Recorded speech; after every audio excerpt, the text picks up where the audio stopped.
What's up guys, it's HarleyWood, welcome back. All right, I have done a lot of trigger reviews on this channel. It's been a long time, and today we're gonna take a look at a new one from Ballistic Engineering. Ballistic Engineering has two trigger offerings right now, all right? The one that's in here that I'm gonna take out in just a second, I have hundreds of rounds through it. I don't even know how many, probably south of 500, but hundreds for sure. And that is the Accurized trigger. It is an adjustable single stage trigger with a flat bow face. They also have a fixed 4-pound trigger. Both of these are these cassette style drop-in triggers, and this one is called the Core. Accurized one is the one that's adjustable and a little bit more in terms of price, all right? Let's get it out of here and show you some of the features. So by the magic of video editing, we're gonna turn this into this. This is the Accurized trigger from Ballistic Engineering. Now, it's gonna be very dirty. I've shot this suppressed. I've shot this quite a bit. If you've seen my trigger review videos in the past, they're some of my most popular videos, and I'll show you here in just a second some of the tests that I did on this. But basically, I put it into a jig, and I put this little graph behind it, and I show you any take up if there is any. I show you any creep. I show you the break, and I talk to you about what the break feels like to me, and then I show you the reset, and I'll do that a couple times, and then I do the pull weight, all right? Now, there are machines out there that will do all of that, okay? And Ballistic Engineering made this trigger after doing a ton of analysis on other triggers, all right? Their take-ups, their creep, their break, their resets, the standard deviation of all of those, right? Like, he went very scientific on this. And I had about an hour conversation with the owner, and it's one of those conversations that at the end you're like, damn, there's some smart ass people in this world, man. Now that said, the owner has worked in this industry for a long time for some very reputable brands, okay? And one of the things that he did is he redesigned a lot of the geometry in this trigger versus most of your standard drop-in triggers, all right? A lot of the drop-in triggers out there, like maybe Hyperfire is the exception, but a lot of them out there are pretty much just a recreation and kind of a containment of a standard mil-spec trigger, all right? With exception, right? There's some variant. But for the most part, if you look at them and you can kind of get past the aluminum housing, they're just kind of a mil-spec trigger that's been highly, highly optimized. And as I said, he is much, much better at explaining all of that than I could ever be. So I will put a link down in the description below if you want to check out one of his videos where he describes some of the changes, both to the geometry and the mechanics of these triggers, all right? It's about an 18-minute video, but it's very worth it, all right? There's a link in the description below. Let's see how some of my testing went. Let's see how it does. All right, we're gonna see if there's absolutely any take up on this. There is not. All right, we're gonna go ahead and apply a little bit of pressure. We're gonna see how far that trigger bow travels. There's no movement on it. Very nice break. Reset, about a 2 millimeter break. Ooh, really nice reset. 2 millimeter reset.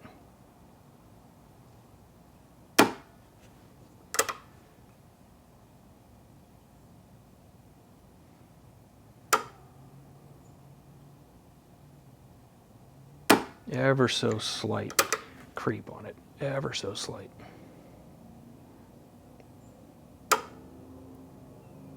Yeah, probably one of the least amount of creep triggers I've used. Very nice. Just to make sure we get consistent placement of the gauge, I've put a little piece of tape on here. Let's go ahead, and now I have not adjusted this from the factory, so let's see what our pull is. 3 pounds, 6.6 ounces.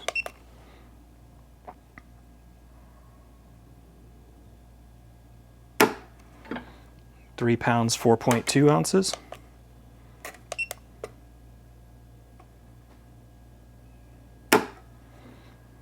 3 pounds, 2.6 ounces. Man, that's really tight grouping.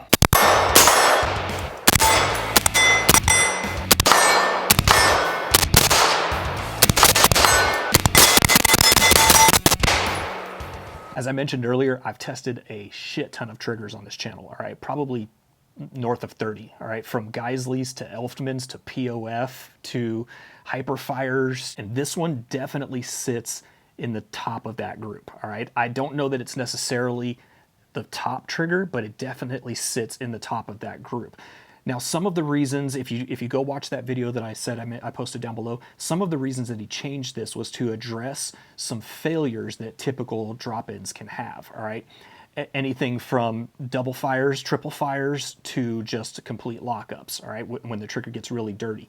So a lot of what he did is to address typical issues with these cassette style triggers. Now, that said, I ran the shit out of this thing, and I could not outrun this trigger. I wouldn't say I have the fastest trigger finger in the world. I'm no Jerry Mikulik, or however you say his last name, but I could not outrun this trigger no matter how hard I tried.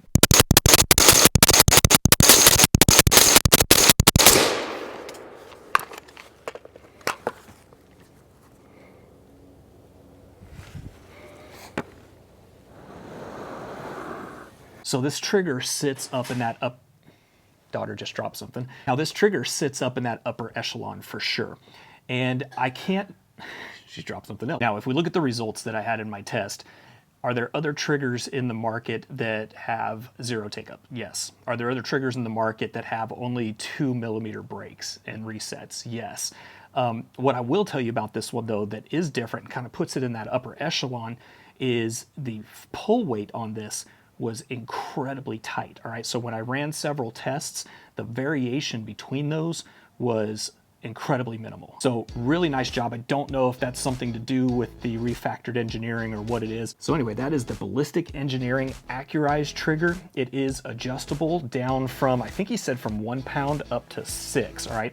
I have it set right at 3 pounds. It comes from the factory at like 3 pounds, 10 ounces, something like that. But there's just a little set screw right in there. I'll roll in some footage. You simply stick your Allen wrench down in there and you can adjust the pull weight pretty easily. So fantastic trigger, guys. It's kind of up there. All right, I've reviewed a bunch on this channel and this one is up there for sure. I'll post a link down in the description below where you can check this out. If you like this video, do me a favor, give it a like down below. I've got lots more content to come. Appreciate your time watching, and I'll see you in the next one.